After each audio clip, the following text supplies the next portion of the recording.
Now when morning came, all the chief priests and the elders of the people conferred together against Jesus to put him to death. And they bound him and led him away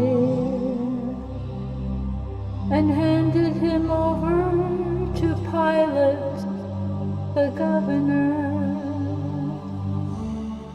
Then when Judas, who had betrayed him, saw that he had been condemned, he felt remorse and returned the 30 pieces of silver to the chief priests and elders, saying, I have sinned by betraying innocent blood. But they said, what's that to us? You shall see to it yourself. And he threw the pieces of silver into the temple sanctuary and left. And he went away and hanged himself. The chief priests took the pieces of silver and said, it is not lawful to put them in the temple treasury, since it's money paid for blood. And they conferred together, and with the money bought the potter's field as a burial place for strangers. For this reason that field has been called the field of blood to this day. Then that which was spoken through Jeremiah the prophet was fulfilled. And they took the 30 pieces of silver, the price of the one whose price has been set by the sons of Israel, and they gave them for the potter's field, just as the Lord directed me. Now Jesus stood before the governor, and the governor questioned him, saying, so you are the king of the Jews? And Jesus said to him, it is as you say. And while he was being accused by the chief priests and the elders, he did not offer any answer. And Pilate said to him, do you not hear how many things they are testifying against you? And still he did not answer him in regard to even a single charge. So the governor was greatly amazed. Now at the Passover feast, the governor was accustomed to release for the people any one prisoner whom they wanted. And at that time they were holding a notorious prisoner called Barabbas. So when the people gathered together, Pilate said to them, whom do you want me to release for you? Barabbas or Jesus, who is called Christ? For he knew that it was because of envy that they had handed him over. And while he was sitting on the judgment seat, his wife sent him a message saying, "See that you have nothing to do with that righteous man. For last night I suffered greatly in a dream because of him." But the chief priests and the elders persuaded the crowds to ask for Barabbas and to put Jesus to death. And the governor said to them, "Which of the two do you want me to release for you?" And they said, "Barabbas." Pilate said to them, "Then what shall I do with Jesus who is called Christ?" They all said, "Crucify him." But he said, "Why? What evil has he done?" Yet they kept shouting all the more, saying, "Crucify him."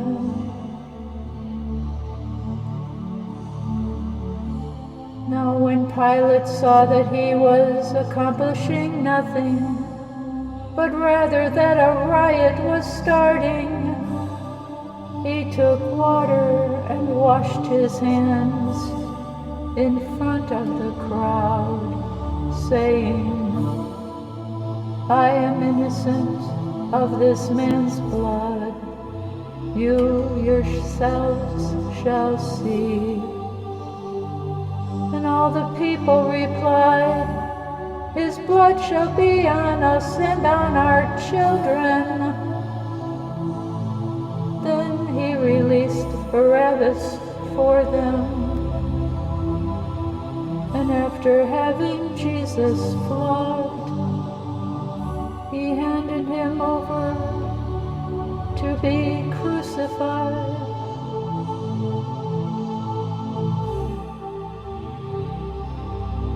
Then the soldiers of the governor took Jesus into the praetorium and gathered the whole Roman cohort to him. And they stripped him and put a red cloak on him. And after twisting together a crown of thorns, they put it on his head and put a reed in his right hand. And they knelt down before him and mocked him, saying, "Hail, King of the Jews!" And they spit on him and took the reed and beat him on the head. And after they had mocked him, they took the cloak off him and put his own garments back on him and led him away to crucify him.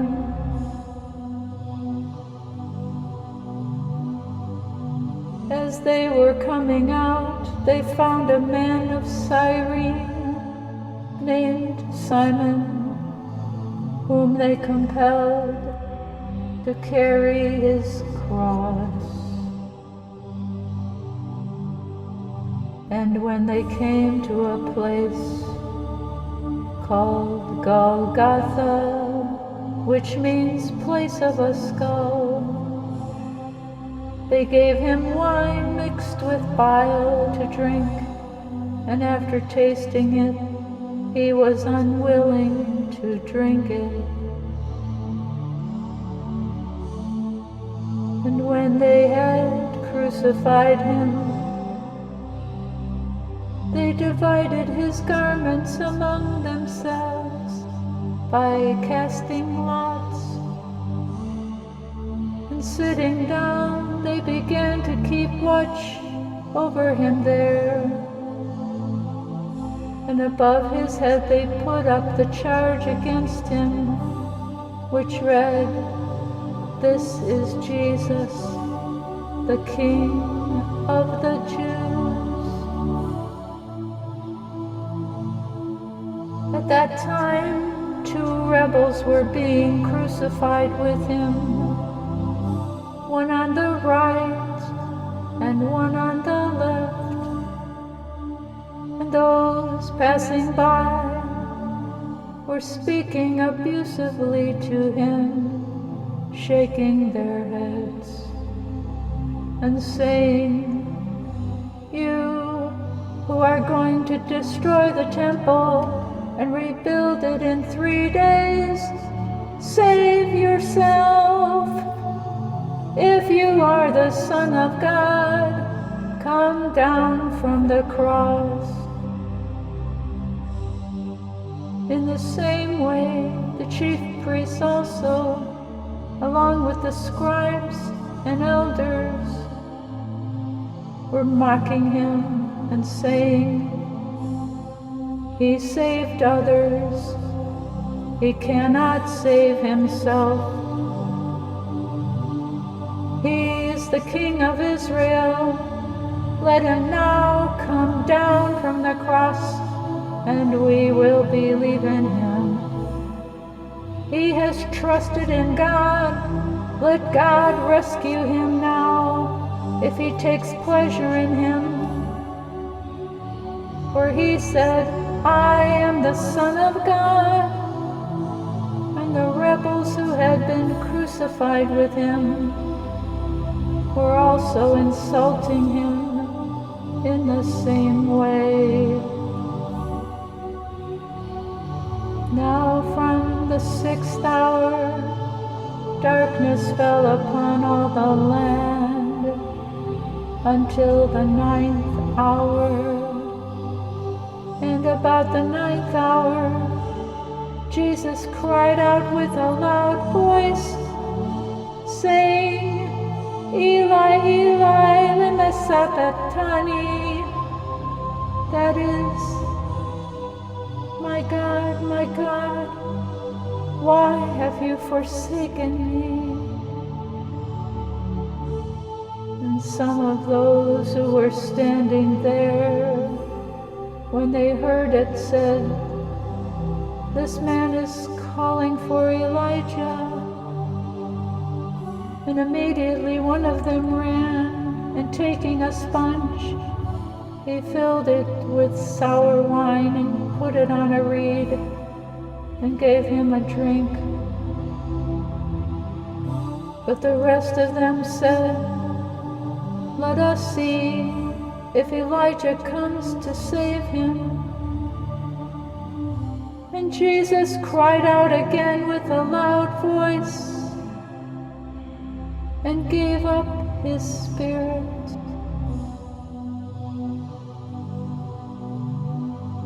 And behold, the veil of the temple was torn in two,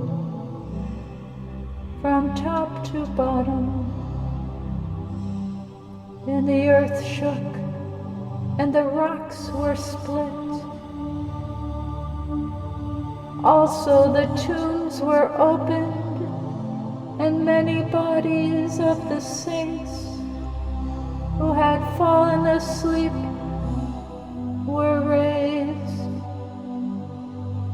And coming out of the tombs after his resurrection, they entered the holy city and appeared to many.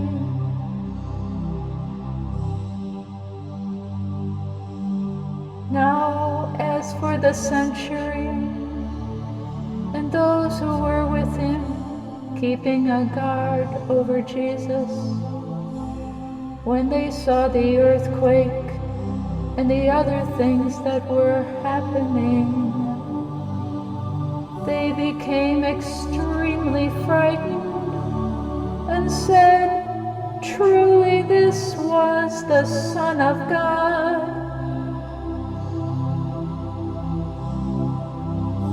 And Many women were watching from a distance who had followed Jesus from Galilee while caring for him. Among them were Mary Magdalene, Mary the mother of James and Joseph, and the mother of the sons of Zebedee. Now when it was evening,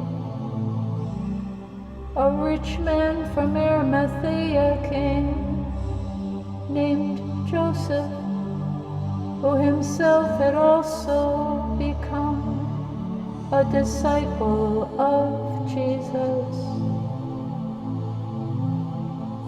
This man went to Pilate and asked for the body of Jesus. Then Pilate ordered it to be given to him, and Joseph took the body and wrapped it in a clean linen cloth and laid it in his own new tomb, which he had cut out in the rock, and he rolled a large stone against the entrance of the tomb and went away. And Mary Magdalene was there, and the other Mary sitting opposite the tomb.